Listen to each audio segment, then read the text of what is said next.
Dans un craquement terrifiant, un Boeing 747 est endommagé par une collision en plein vol avec un DC-10. Les pilotes luttent pour contrôler l'appareil tandis que le mécanicien se rend à l'arrière pour évaluer l'ampleur des dégâts subis par l'aile. Étrange, car le DC-10 est arrivé au-dessus du 747 et semblait suivre une trajectoire de vol horizontale. Un observateur occasionnel s'attendrait à ce que la queue de l'avion ait subi les plus gros dommages, et non une aile. Peut-être que le moteur du DC-10 est tombé et a arraché une partie de l'aile du 747. Les DC-10 avaient l'habitude de faire ça, vous savez. Lorsque le mécanicien ouvre la trappe de la cabine des passagers, il s'arrête, fasciné par ce qu'il voit. Bill est un enquêteur sur les accidents avec la FAA.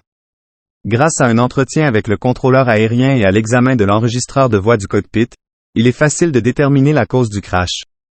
Le contrôleur aérien souffrait d'un grave mal de tête et jonglait avec trop de vols entrants. Il a accidentellement placé le 747 et le DC-10 sur la même trajectoire d'approche. Cependant, il y a quelques faits étranges. Certaines montres digitales récupérées sur les centaines de corps fonctionnent à l'envers. De plus, sur l'enregistreur vocal, on peut entendre le mécanicien crier que tous les passagers sont morts, brûlés. C'était avant le crash. La réaction de l'homme est étrange, mais ne concerne pas Bill. Son objectif est d'éviter d'autres désastres. Le triste enquêteur détermine que l'accident a été causé par une erreur humaine et un manque de technologie pour prévenir de telles erreurs. Un homme pose des questions étranges lors de la conférence de presse initiale. Le docteur Maillet demande si quelque chose d'inhabituel ou d'inexplicable a été découvert. Le génie de la physique sait déjà que des événements étranges ou des artefacts peuvent être associés à certains crashs aériens. Il pense que, d'une certaine manière, des voyageurs temporels sont présents juste avant les événements. Rien de tout cela n'est encore révélé au public. Ce que l'estimé docteur ne peut faire, c'est demander ouvertement, avez-vous trouvé des preuves de la présence de voyageurs temporels ou de distorsions temporelles? Parmi tous les débris et les cadavres, Bill remarque quelque chose d'autre. Il s'agit de Louise, vêtue de son uniforme d'hôtesse de l'air. Il la remarque parce que la femme ne cesse de le fixer, comme s'il était un morceau de steak juteux. Après l'avoir croisé à nouveau dans l'escalator, les deux hommes quittent l'aéroport. Ils se rendent d'abord dans un restaurant. Louise a visiblement faim, avant de se retrouver dans la chambre d'hôtel de Bill. Oui. Ils font exactement ce que les gens seuls faisaient dans les années 80. Ils se baisent à tour de bras. Il y avait apparemment beaucoup de gens seuls dans les années 80.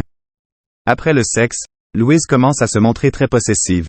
Elle supplie Bill de ne pas y aller le lendemain, plaide auprès de son nouveau galant pour qu'il reste avec elle, et annule même son réveil téléphonique.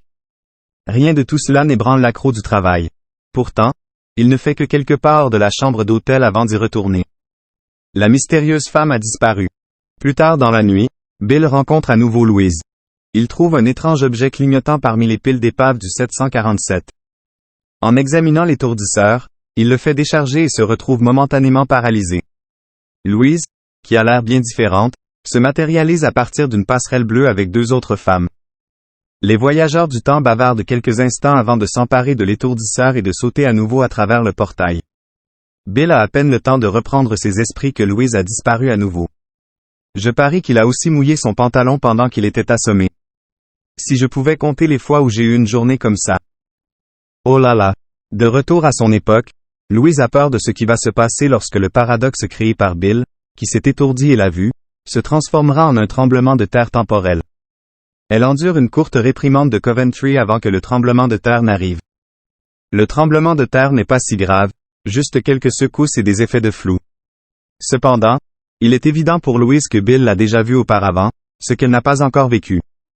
La vérité est transparente pour quiconque possède un doctorat en voyage dans le temps. Louise va, dans son futur, voyager dans le temps pour rencontrer Bill. Le film présente un angle biaisé en faveur du tabagisme. Les humains vivant à l'époque d'où vient Louise doivent fumer. Ils sont traités d'une manière ou d'une autre pour protéger leurs poumons, tant de l'atmosphère empoisonnée du futur que de notre épaisse soupe primordiale du XXe siècle. Fumer est bon pour vous. Cela protège votre santé.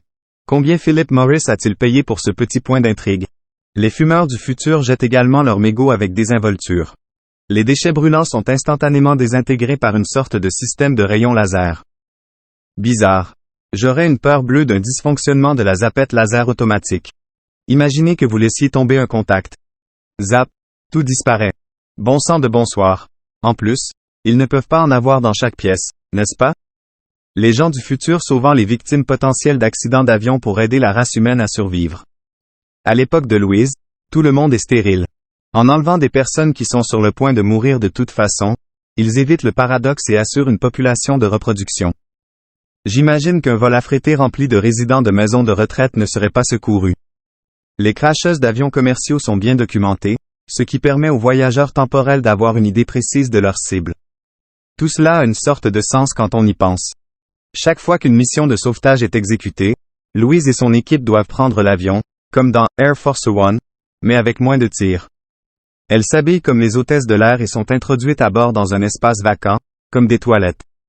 Puis, en prenant soin de ne pas donner l'alerte, les agents se mettent à remplacer l'équipage, sauf, dans certains cas, le personnel de bord, et à assommer les passagers. Une fois que tout est sous contrôle, une porte temporelle est utilisée pour engloutir une partie de l'avion, l'arrière dans l'opération que nous voyons, et les passagers sont évacués. Des doubles ambulants montent à bord, correspondant en tout point aux passagers, et l'avion peut terminer son voyage vers l'infamie. Le modus operandi pourrait être rendu plus difficile dans le monde d'aujourd'hui, avec la disponibilité des tests ADN.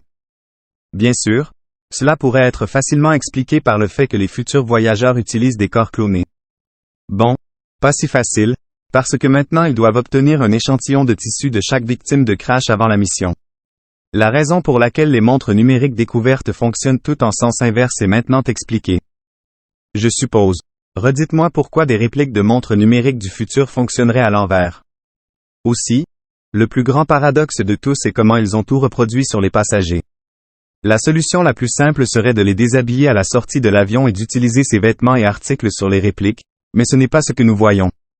La partie la plus intéressante du film est sans doute celle où Louise remonte le temps pour empêcher Bill de trouver le paralyseur.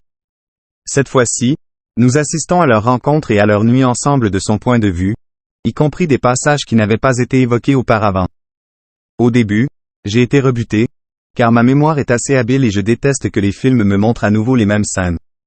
Malgré ma prédilection, cette section de l'intrigue pourrait être ma partie préférée du film.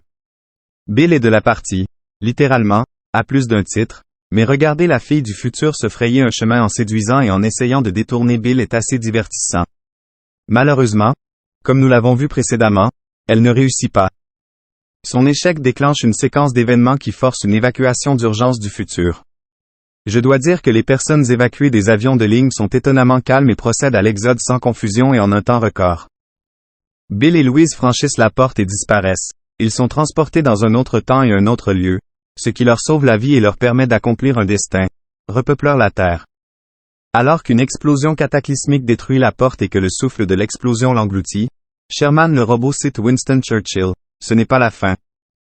Ce n'est pas le début de la fin. C'est la fin du commencement.